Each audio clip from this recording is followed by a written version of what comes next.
Good morning, my dear students. Welcome to this online class. Today we are going to see about the lesson Lithosphere First, Endogenetic Processes. First, I asked some questions from previous topic, rocks. Students, are you ready?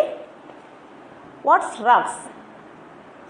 The crust is a storehouse of rocks. An aggregate of minerals on the earth crust is called rocks. Good. Next question. What are the classification of rocks? The rocks can be divided into three types. Okay, what are they? Igneous rocks, sedimentary rocks, metamorphic rocks. Very good. Next question. Why the igneous rocks are called primary or mother rocks? Because all other rocks are directly or indirectly formed from igneous rocks. So, it is called primary or mother rocks. Very good, very good. Next. Give some examples of igneous rocks. Granite and basalt. Good. Give some examples of sedimentary rocks. Students, answer. Sandstone, limestone, chalk, gypsum, coal. Very good, very good. Okay. Now we are going to see about the topic earthquake. What's earthquake? Earthquakes are generally caused by the sudden vibration in the earth crust, which spreads outward in all directions as waves from some source of disturbance. The point of origin of an earthquake is called focus. What do you mean focus? Focus means hypocenter. Hypocenter which generates a series of elastic waves. Next, epicenter. What's epicenter? Epicenter is a point on the earth surface that lies directly above the focus. The impact of the earthquake is felt the most at the epicenter. Next, seismic waves. What's a seismic waves? Earthquakes generate seismic waves. The nature, force and speed of the seismic waves depend on the nature of the medium through which it passes. What are the types of seismic waves? There are three major types. What are they? Primary or P waves, secondary or S waves, surface waves or L waves. First, visit the waves, primary or P waves. What's the primary or P waves? Primary or P waves are the faster of all the earthquake waves and the first to reach the epicenter. These waves pass through the solids, liquids and gases.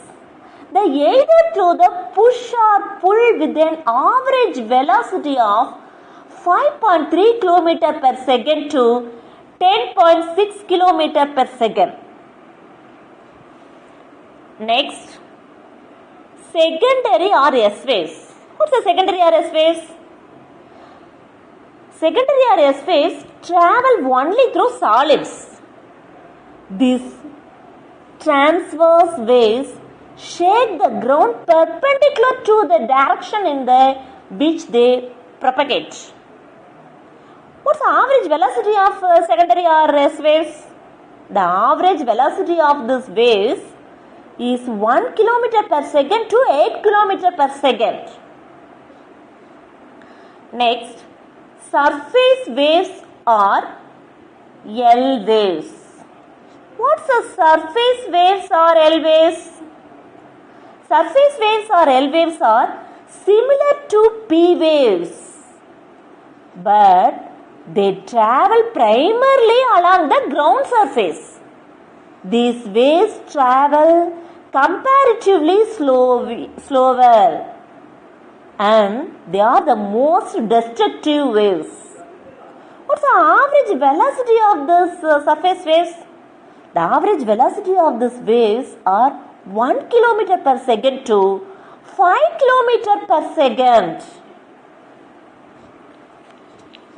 Next, C.F. Richter. Who's C.F. Richter? C.F. Richter devised a scale to measure the magnitude of earthquakes. The scale relates to the energy released at the epicenter and provides an estimation of the severity of an earthquake. It is an open-ended scale. The highest magnitude ever recorded is 9.5 on Richter scale. For example, Biobio and Chal in 1960. Next, seismometer or seismograph. What's that? Seismometer is one of the instruments. The instrument which records the earthquake waves is called seismograph or seismometer. The science that deals with earthquakes is called seismology. Next, tsunami. What's tsunami? The word tsunami is a Japanese term meaning harbor waves. It is adapted to describe large seismically generated sea waves caused by earthquakes, submarine explosion, and landslides. These waves travel at a great speed, more than 500 km per hour, and the length of the waves exceeds 600 km. These waves reach to a height of more than 15 meters near the seashore and are capable of causing destruction along the coastal area. On 26 December 2004, a tsunami occurred in the Indian Ocean. See.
October 2004, a tsunami occurred in the Indian Ocean. It was a result of the Indo-Australian plate subducting below the Eurasian plate. Subducting below the Eurasian plate. What do you mean subducting? Subduction is a geological process that takes place at convergent boundaries of tectonic plates where one plate moves under another and is forced to sink due to high gravitational potential energy into the mantle. Regions where this process occurs are known as subduction zones. So, it was a result of the Indo-Australian plate subduction below the Eurasian plate. It was caused by an earthquake measuring a magnitude of above 9 in the Richter scale. The earthquake caused the sea floor to uplift, displacing the sea water above. The 2004 Indian Ocean earthquake that caused a tsunami is the sixth deadliest natural disaster, which travelled at a speed of 600 km per hour with an estimated death toll of 280,000. The earthquakes which occurred near Indonesia at 0.58 hours took nearly 7 hours to reach Chennai. Next, revision. Students, listen here. What's earthquake? Earthquakes are generally caused by the sudden vibration in the earth crust, which spreads outward in all the direction as waves from the source of disturbance. This is earthquake. Okay. Next, hypocenter. What's a hypocenter? The point of origin of an earthquake is called the focus. Focus means hypocenter. Okay. Next is seismic waves. What's the seismic waves? Earthquakes generate seismic waves. Okay. The nature, force and speed of the seismic waves depend on the nature of the medium through which it passes. Okay. Next, what are the types of seismic waves? Seismic waves can be divided into three types. What are they? Primary or P waves, secondary or S waves, surface waves or L waves. Next, tsunami. What's a tsunami? Tsunami. The word tsunami is a Japanese term meaning harbor waves. It is adapted to describe large seismically generated sea waves caused by earthquakes, submarine explosion and landslides. These waves travel at a great speed more than 500 km per hour and the length of the waves exceeds 600 km. These waves reach to a height of more than 15 meters near the seashore and are capable of causing destruction along the coastal sea. Okay. Students, listen to me. I ask some questions from this topic. Are you ready? First question. What's the average velocity of primary waves? Students, answer. What's the average velocity of primary waves? The average velocity of primary waves of 5.3 km per second to 10.6 km per second. Wow, very good. Next question. What's the average velocity of secondary waves? The average velocity of secondary waves is 1 km per second to 8 km per second. Good. Next question. What's the average velocity of surface waves? The average velocity of surface waves are 1 km per second to 5 km per second. Very good, very good. Next, what is seismograph? What's a seismograph? The instrument which records the earthquake waves is called seismograph or seismometer. Very good, very good. Next question. What is seismology? What's seismology? The science that deals with earthquakes is called seismology. Very good, very good. Students, listen here. Don't look outside. I give some 1 marks from today's topic. Take your note and write it. First question. The point of origin of an earthquake is called dash. Answer, focus. Second question. Earthquakes generate dash. Answer, seismic waves. Third question. Seismic waves can be divided into dash major types of waves. Answer, 3. Fourth question. What is the other name of secondary waves? Answer, S waves. Fifth question. What is the other name of L waves? Answer, surface waves. Students, listen here. All are take your diary or rough note. Note today's homework. Geography lesson 1, page number 160 to 163. Read thoroughly. Tomorrow I will conduct MCQ slip test. Okay, bye. We will meet next class. Thank you.